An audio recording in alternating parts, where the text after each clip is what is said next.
Let's imagine a person who has a device in his house with two levers. The first lever, when pulled, causes the device to start dispensing dollars.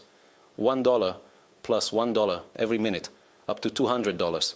The second lever, when pulled, releases a club that strikes him and breaks his bones. The question is, which lever would the person prefer to pull? Which one would he choose to use?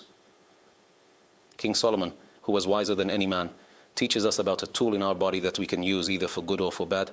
That is, it can either upgrade the quality of our life, taking us to higher levels, or destroy our lives through this very tool. And this tool is our mouth. The mouth dispenses $1 plus $1, word after word. If you calculate, the mouth can speak 200 words a minute. And with this mouth, a person can create and influence great things. But a person can also destroy himself, literally break his bones, through the words he speaks. Let's read King Solomon's words in Proverbs chapter 10, verse 13. In the sin of lips, there is a harmful trap, but the righteous escapes from trouble. In the sin of lips, there is a harmful trap. When a person sins with his lips, meaning he doesn't pay attention to what he says, speaking words recklessly, Solomon calls this a sin. Solomon says that the sin of the lips is like a harmful trap. A trap is something that sets an obstacle in the way. Not just any obstacle, but one that is very difficult to escape from. In modern Hebrew, when we talk about traps, we mean explosives. But in Solomon's time, there were no explosives. A trap is something a person stumbles upon and falls into. The Malbim, one of the greatest commentators on the Bible, explains why Solomon used the word lips. Usually, when we talk about speech, we refer to the mouth or tongue. As it is written, "He who guards his mouth and tongue guards his soul from troubles." Or another verse, "Who is the man who desires life, who loves days to see good? Keep your tongue from evil and your lips from speaking deceit." Here, Solomon speaks only of the lips. The lips are the external part of the mouth, expressing speech without thought. The tongue is more internal and expresses deeper thought. A person carefully weighs every word. But the external lips can spill words without thought, and those words can ruin his life.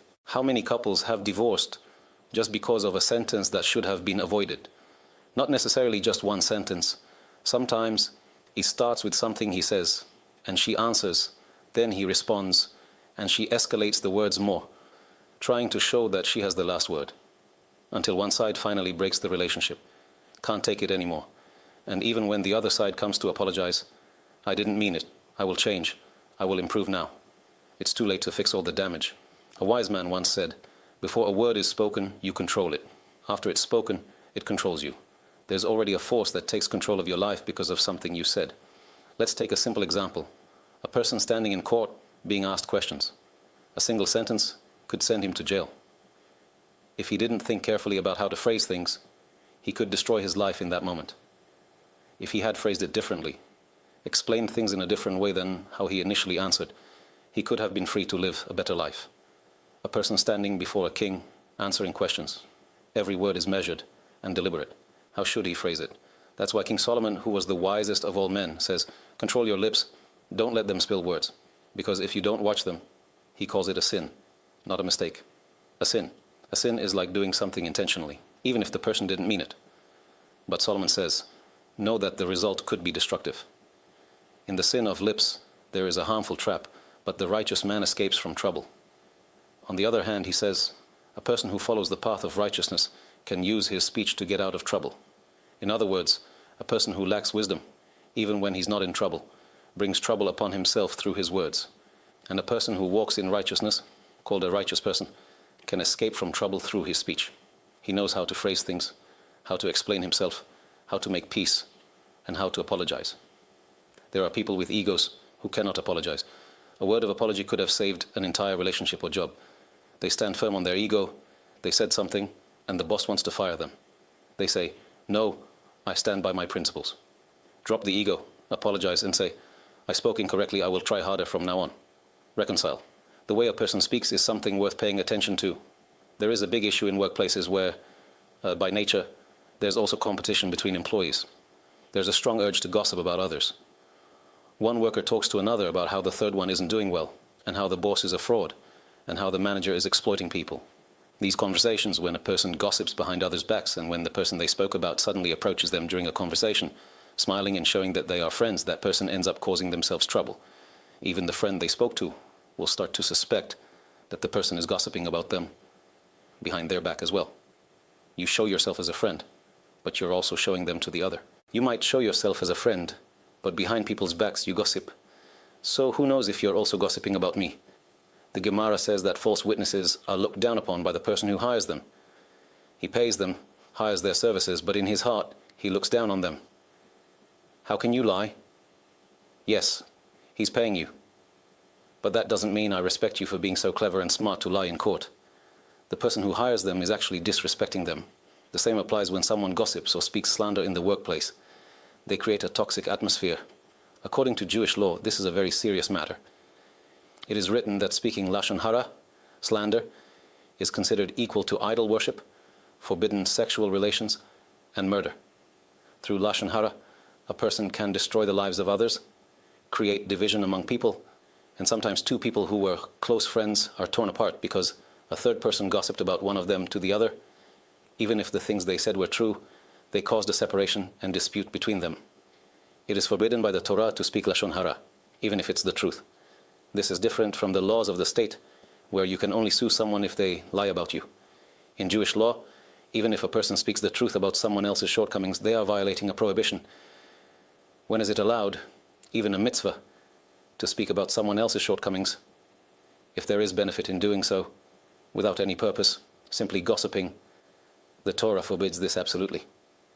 There are several transgressions a person commits when they speak about others without any beneficial reason, even if it's the truth. If there is benefit, it is allowed, and even a mitzvah. What is benefit? For example, a person comes to you and tells you that, according to their plan, they are going to invest money in a partnership with someone. They give their money.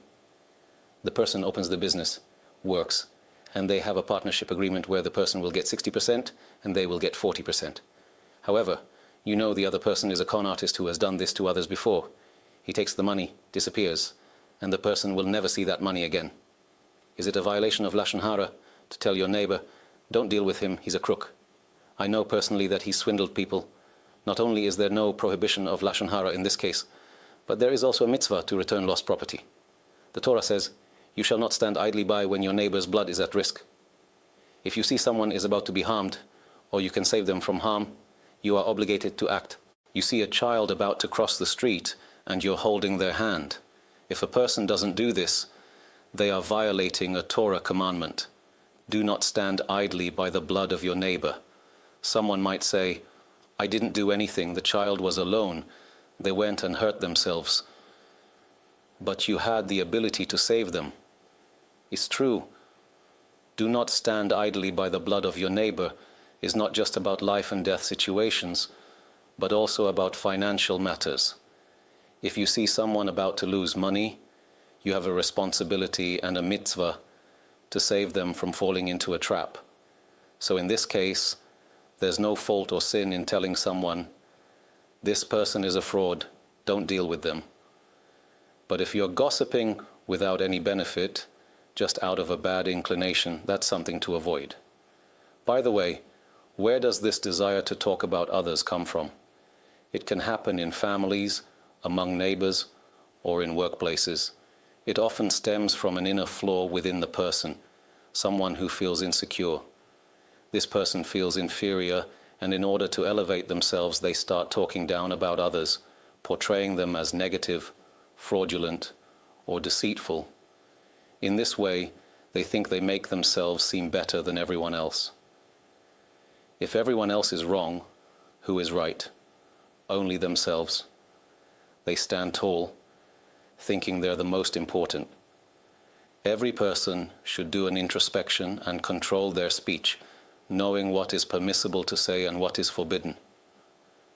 We all know, every person in the workplace, wherever it may be, if you know someone who you are certain will never speak ill of anyone, if it's for a purpose, they will tell you, but without a purpose, they will never gossip about anyone.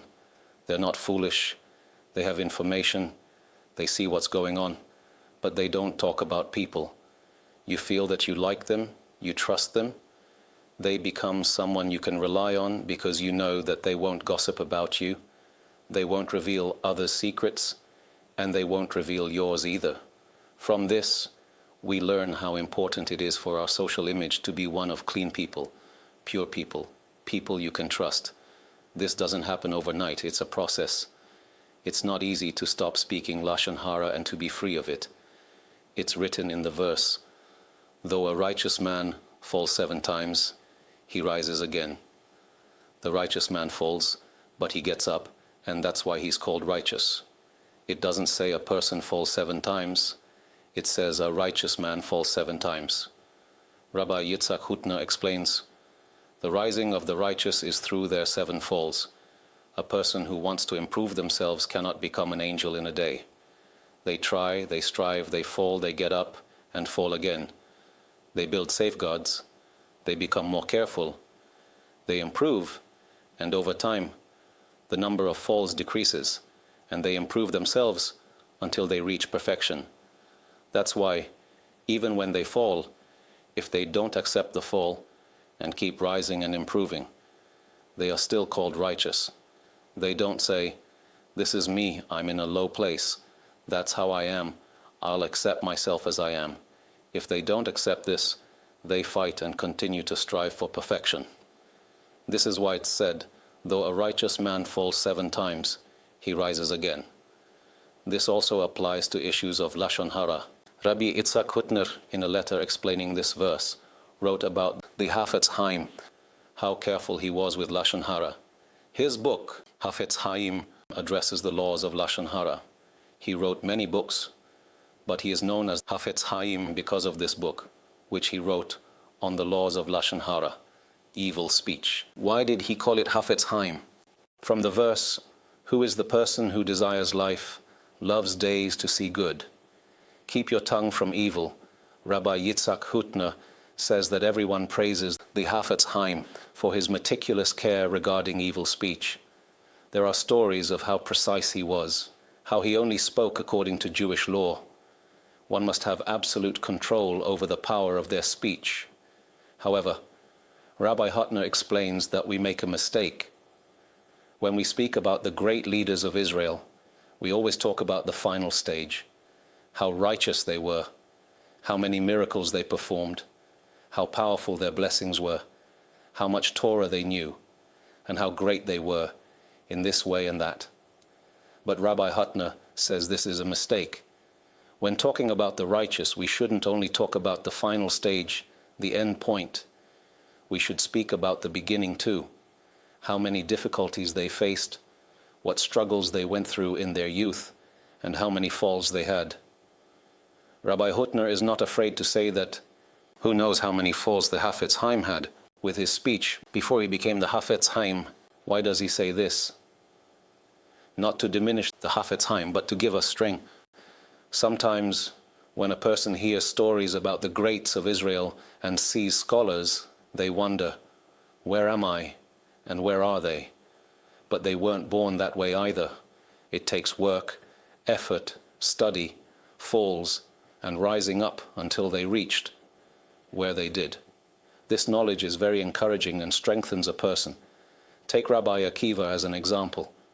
Rabbi Akiva at the age of 40 couldn't read or write. He was a shepherd. There were no schools at that time. If a father didn't ensure his child learned to read and write, the child grew up without those skills. When Rabbi Akiva was 40, the daughter of his boss, Kalba Savua, recognized good qualities in him. Everyone wanted her.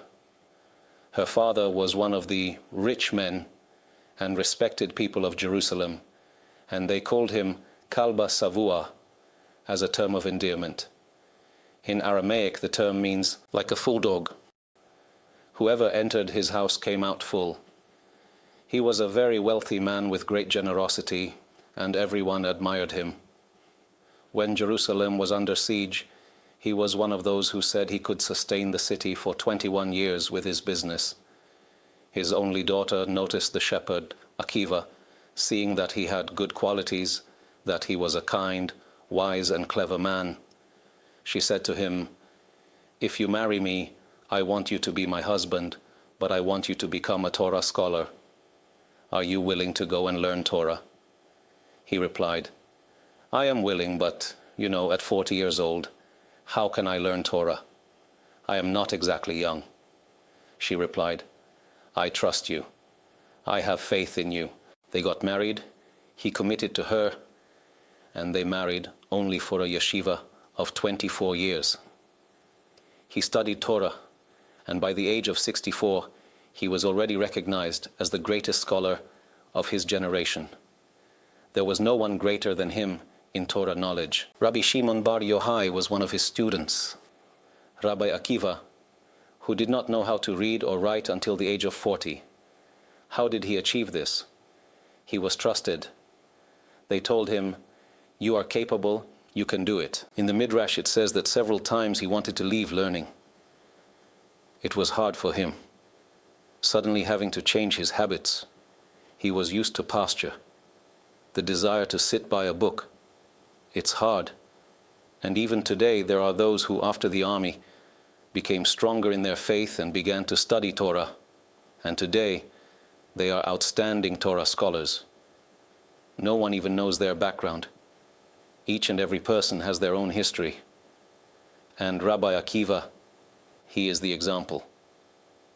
But what was the secret to his success? She believed in him. You're capable, you can. Once again, the power of speech, the words she said to him, you have virtues, you can do it. And this is the exact opposite of what King Solomon begins with here. In the transgression of the lips lies a snare for evil.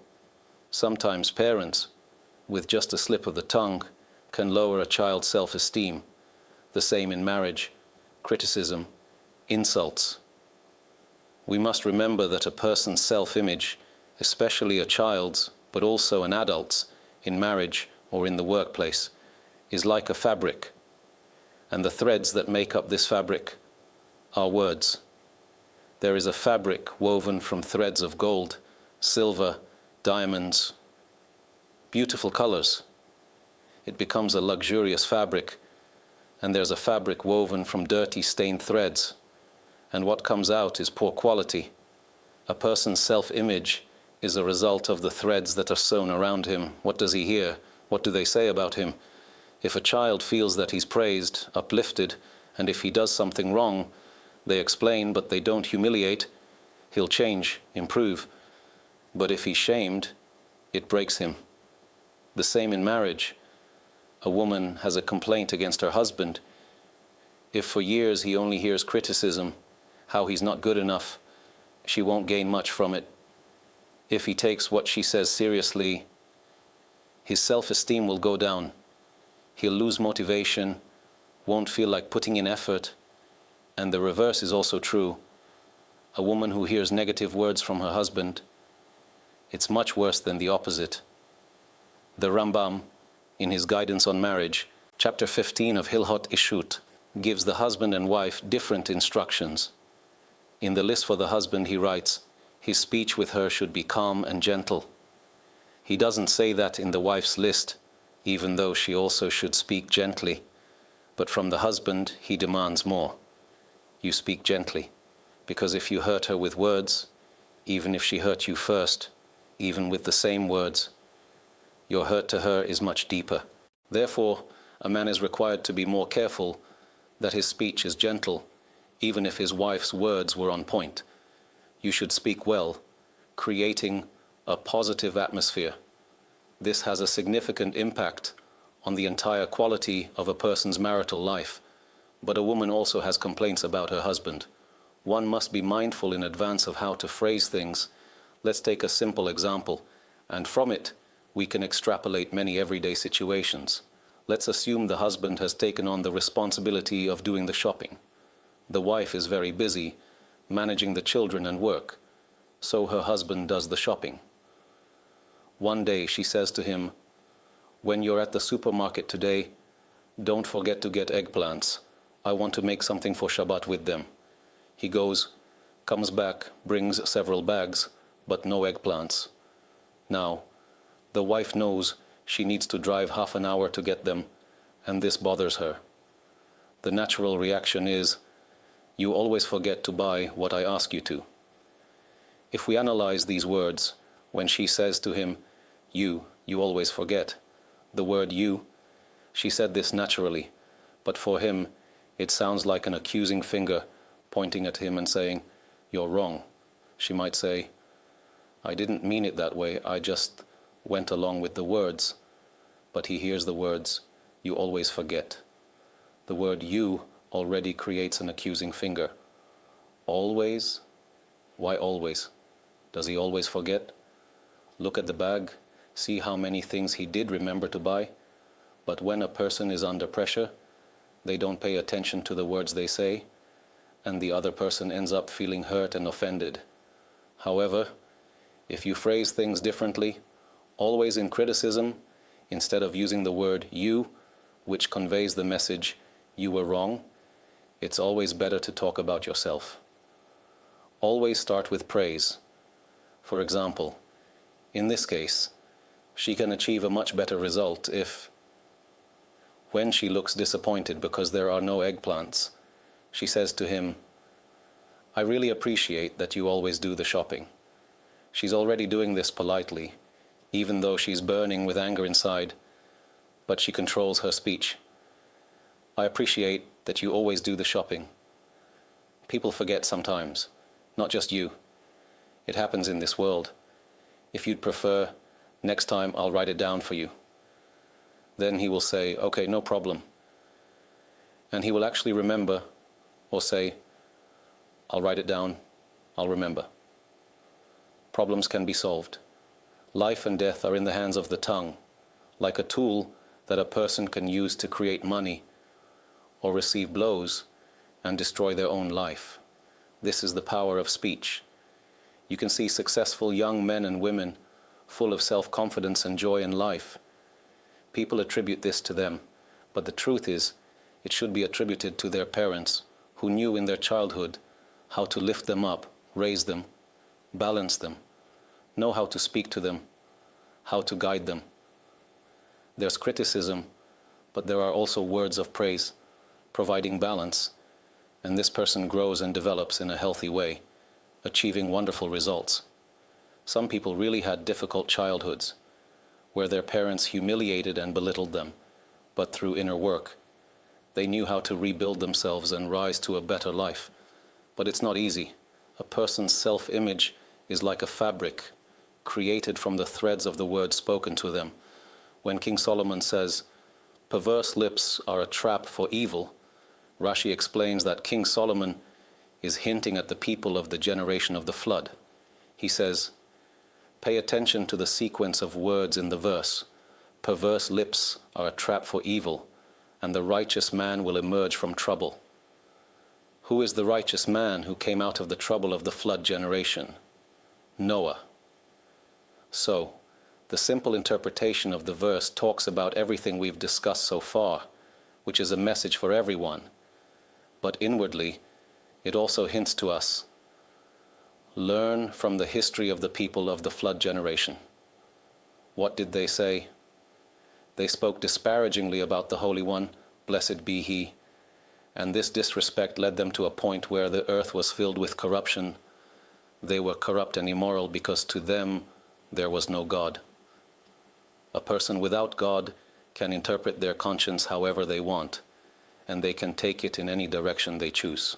The whole progressive ideology, which is found today in many places around the world, unfortunately also in Israel, is problematic.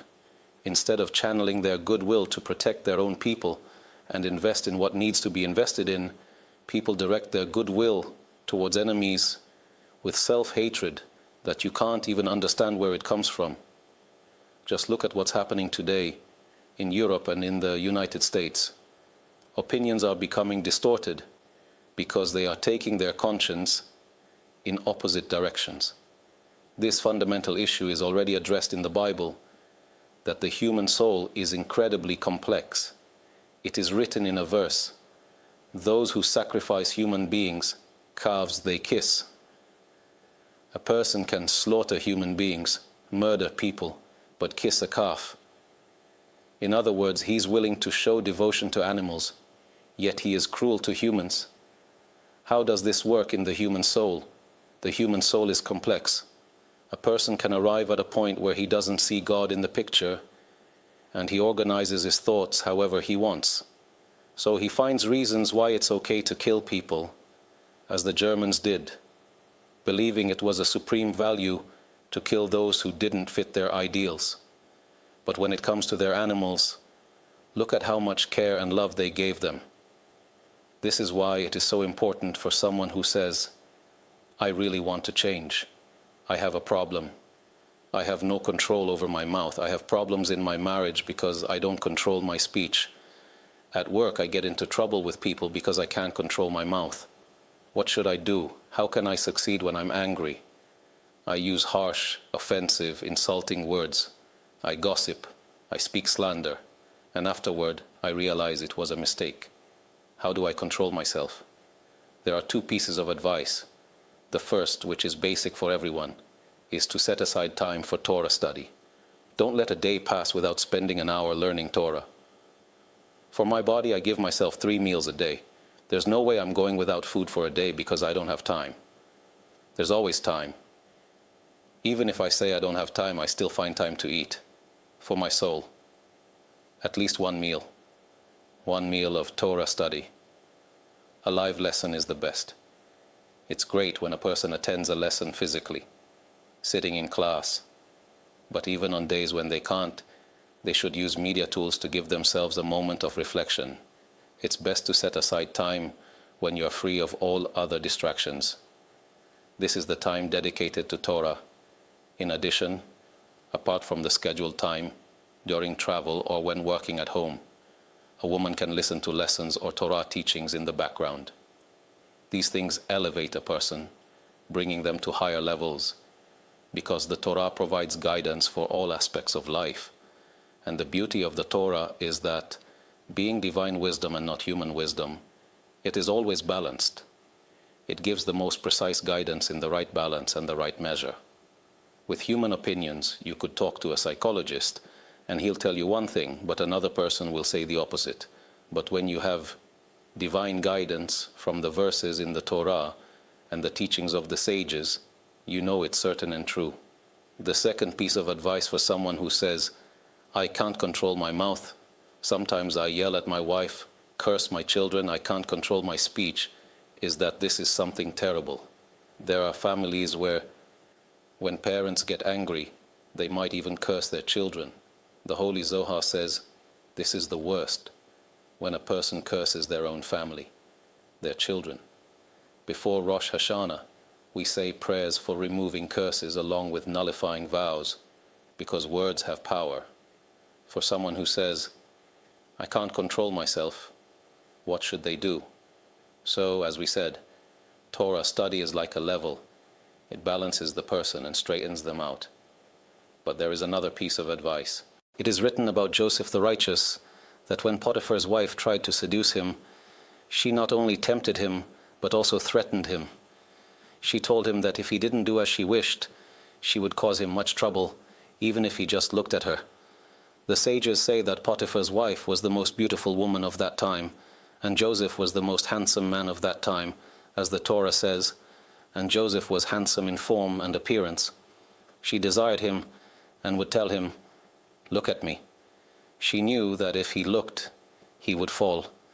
But Joseph did not lift his eyes, and he continued working. He was a servant in the house, serving, preparing, and cleaning, but he never looked at her. She told him that if he didn't look at her, she would gouge his eyes out. She could have mistreated him, since in slavery, when someone buys a slave, they can treat them however they wish, especially among non-Jews. While in Israel, there were laws in the Torah about how to treat a slave. Among the nations of the world, they could be mistreated. She threatened to gouge his eyes, and Joseph replied, the Lord opens the eyes of the blind. She told him that she would imprison him, which she eventually did. He replied, the Lord looses the bound. She mentioned that there was a device used for torture, a kind of instrument where a person would be confined like a ball for a period. Joseph replied, the Lord raises the bowed, meaning even if you bend me, I can stand, because the Lord can raise me. In short, Joseph did not yield. He followed the will of God.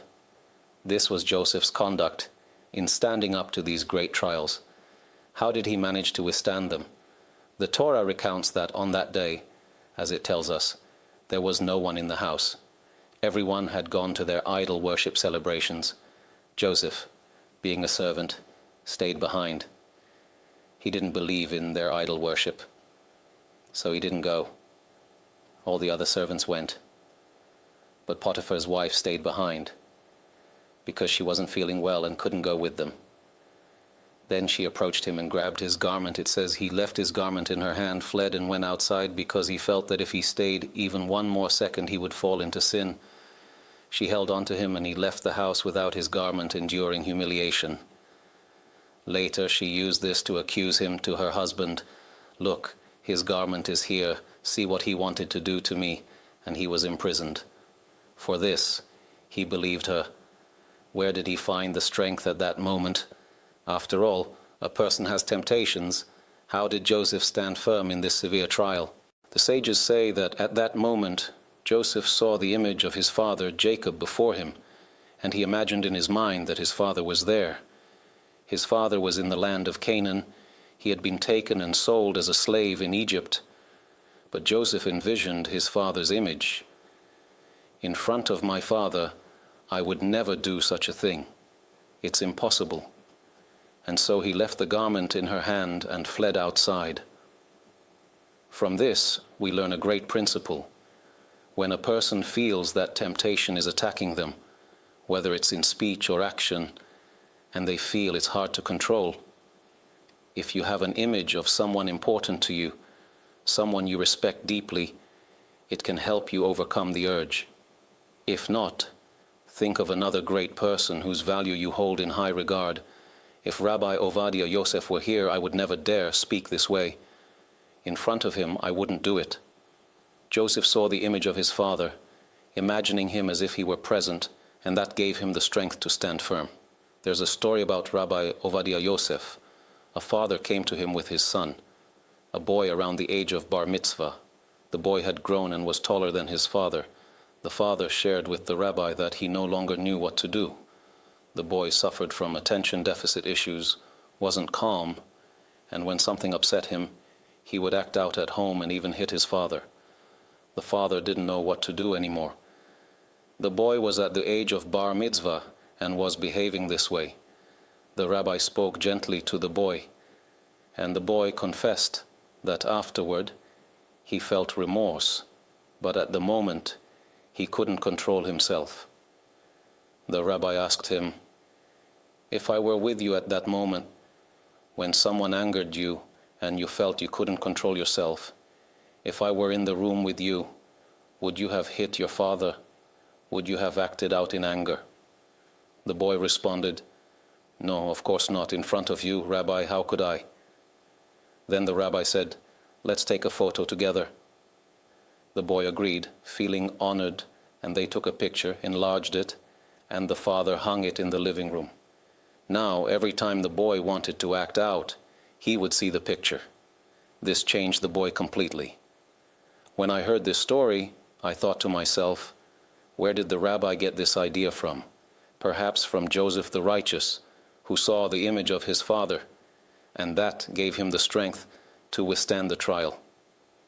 Up until now, we've discussed the parable of the verse, which is completely true. This is from the book of Proverbs.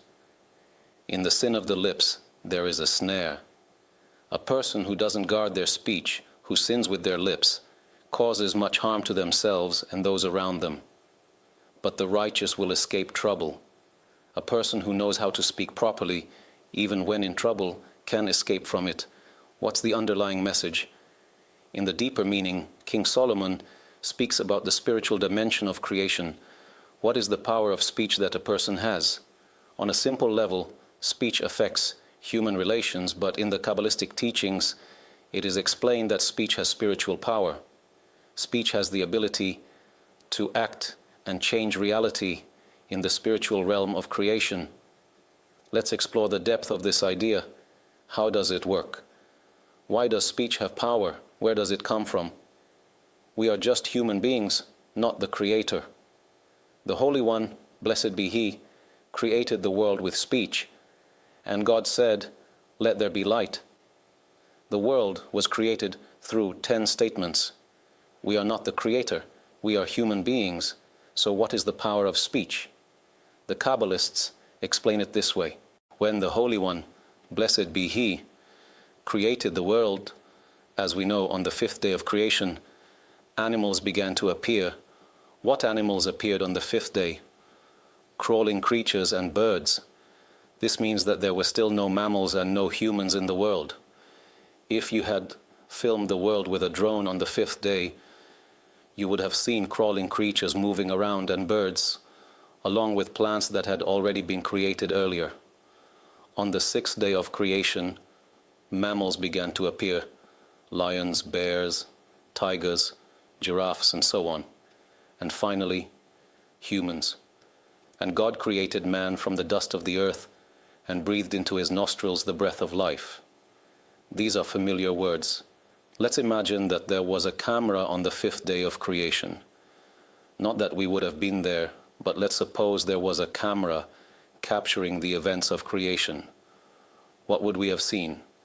We would have seen the earth beginning to bring forth crawling creatures, meaning animals emerging from the ground. Just as the Holy One, blessed be He, created the earth, He imbued it with the power to bring forth crawling creatures and animals. We would see the earth beginning to change and the crawling creatures emerging from it. Birds, as it is written, were created from the mud and the muck. That's where the birds began to emerge. But what was the process? First, a body was created. But this body couldn't move or function without spirit. The spirit of all living creatures also comes from the earth. From the earth, the body emerges, and also the spirit within it. This spirit enters the body and animates it. The life begins to function. On the sixth day, the same process occurred. We see the earth beginning to bring forth animals again, first creating bodies, and then the spirit of life entering them. The next stage was the creation of the first human.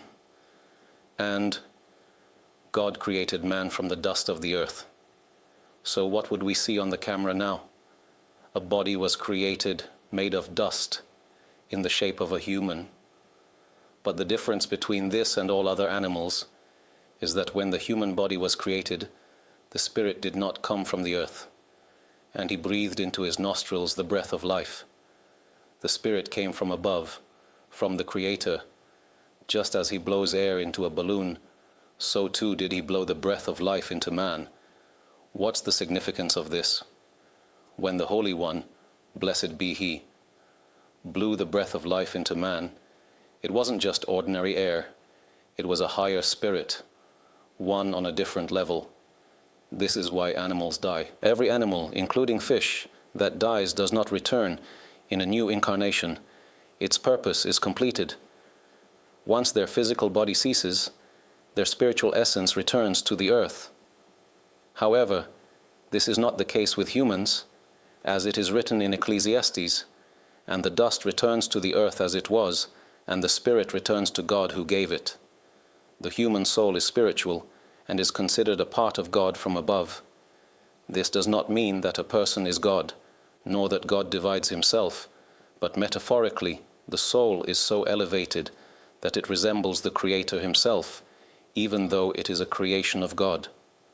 When we examine the verse, in the image of God, He made man, it raises the question, what does in the image of God mean?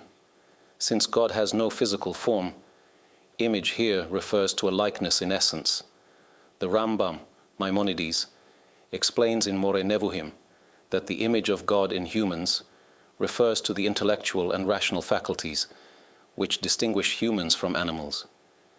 This intellectual capacity allows humans to understand and reason, abilities that are considered a reflection of the divine. Furthermore, the term Elohim used in the creation narrative implies that God possesses all powers. The plural form does not indicate multiplicity, but signifies the fullness of divine attributes. Thus, when it is said that man is created in God's image, it means that humans have been endowed with a portion of these divine attributes, particularly the ability to reason and make choices. This understanding of the image of God explains why humans have the power of speech. Speech is a unique human ability that can influence reality.